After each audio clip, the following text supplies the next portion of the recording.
बिहार के सहकारिता मंत्री सुरेंद्र यादव ने सेना को लेकर आपत्तिजनक बयान दिया है और उन्होंने आरोप लगाया है बीजेपी पर सीधे कि बीजेपी जो है सेना पर अटैक करवाती है, जब जब चुनाव नज़दीक आता है तो ऐसा काम करती है। हमारे साथ मौजूद हैं जेडीयू के मुख्य प्रवक्ता नीरज कुमार जी। नीरज जी, ये सुरेंद्र यादव ने कल ये कहा कि बीजेपी सेना पर अटैक कराती है और जब जब चुनाव नज़दीक आता है तो ऐसा काम करती है और अगले चुनाव के पहले किसी कंट्री पर अटैक कर देगा।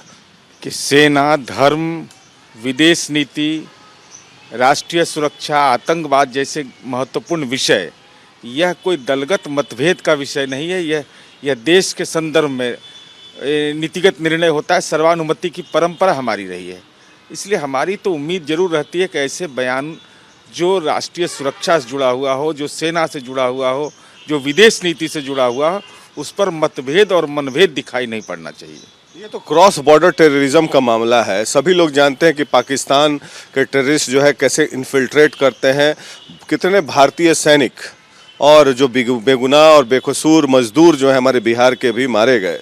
तो इस तरह का बयान को आप किस रूप में लेते हैं? आपकी सरकार में वो शामिल हैं, तो क्या ये आचरण शोभनीय है? क्या किसी तरह का एक्शन लेना चाहिए, क्योंकि ये देश के आंतरिक सुरक्षा के खिलाफ है? नहीं, बिल्कुल। अभी पाकिस्तान के वजीर आलम ने कहा, साफ तौर पर कहा कि ये जो दोनों देश के बीच जो युद्ध की स्थिति पैदा रहती है, इसी के चलते मुफलिसी है, गरीबी है। और ख़ास करके हमारे सैनिक पुरुषार्थ के लिए जाने जाते हैं। उनके पुरुषार्थ को कोई दलीय आधार पर उसका आकलन नहीं होता है। कोई दल के आधार पर नहीं, जाति के आधार पर नहीं, से वो धर्म के आधार पर नहीं होते हैं, बल्कि देश की राष्ट्रीय सुरक्षा के लिए होते हैं। इसलिए हमारी ये समझ है कि ऐसे बयान जो सेना पर कहीं न उसके मनोबल पर असर पड़े, राष्ट्रीय नीति पर हमारा असर पड़े, ऐसे बयानों से बचना चाहिए। आपको लगता है कि भाजपा ऐसा कराती है जैसा सुरेंद्र यादव जी ने आरोप लगाया? देश की परंपरा नहीं रही है। ये देश के हमारी परंपरा नहीं रही है कि सेना, विदेश नीति, आतंकवाद जैसे विषय पर हमारा कोई मतभेद और मनभेद रहा है। तो आप मानते हैं कि क्रॉस बॉर्डर टेररिज्म में वो जो सैनिक थे वो शिकार हुए थे? अरे भाई, इससे कौन इनकार करेगा? हमारे सैनिक तो शहीद होते रहे हैं और यही हमारी पूंजी है। हमारा सैन्य पुरुषार्थ के बदौलत ही हम दुश्मनों का मुकाबला करते हैं। देश पहले है, तब पार्टी है, तब दूसरी चीजें। सुरेंद्र यादव जी ने ऐसा बयान क्यों दिया? आपको क्या लगता है उन पर कोई कार्रवाई होनी चाहिए या आरजेडी को जवाब देना चाहिए इस पर? नहीं, अब वो उनका आंतरिक मामला है। वो जाने कि उसको उस संज्ञान में लेंगे नहीं लेंगे, उनका विषय है। लेकिन देश की जो परंपरा है, मैंने वो बता दिया। विषय ये है, लेकिन ये तो आपत्तिजनक है ना।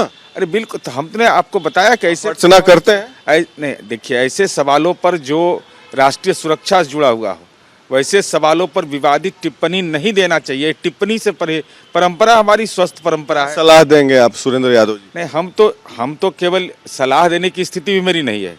हम तो केवल यह कहेंगे, इस देश की परंपरा का जरूर पालन करिए। सलाह देने की क्यों स्थिति नहीं? क्योंकि उनका नंबर ज्यादा है इसीलिए। वो 79 है, आप 45। नहीं, राजनीतिक सवाल ये नहीं है। यह बौद्धिक क्षमता का सवाल है कि ऐसे सवाल पर हमको कैसी टिप्पणी करनी चाहिए। सुरेंद्र यादव जी तो पीएचडी हैं, उनके बौद्धिक क्षमता पर आपको क्या डाउट है? बौद्धिक क्षमता तो देश की परंपरा का ज्ञान अगर हमको नहीं रहेगा तो हम सार्वजनिक जीवन में हमारे कौन से मापदंड स्थापित होंगे?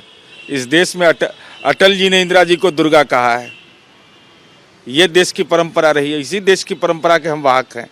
तो ये थे नीरज कुमार जी, जेडीयू के मुख्य प्रवक्ता। इन्होंने साफ आरोप लगा दिया कि बौद्धिक क्षमता जो है का परिचायक और इस तरह के बयान से परहेज करना चाहिए जहाँ देश के आंतरिक सुरक्षा के मामले से जुड़ा हुआ कोई मुद्दा हो, और दलगत आधार पर सेना को नहीं जोड़ा जाना चाहिए।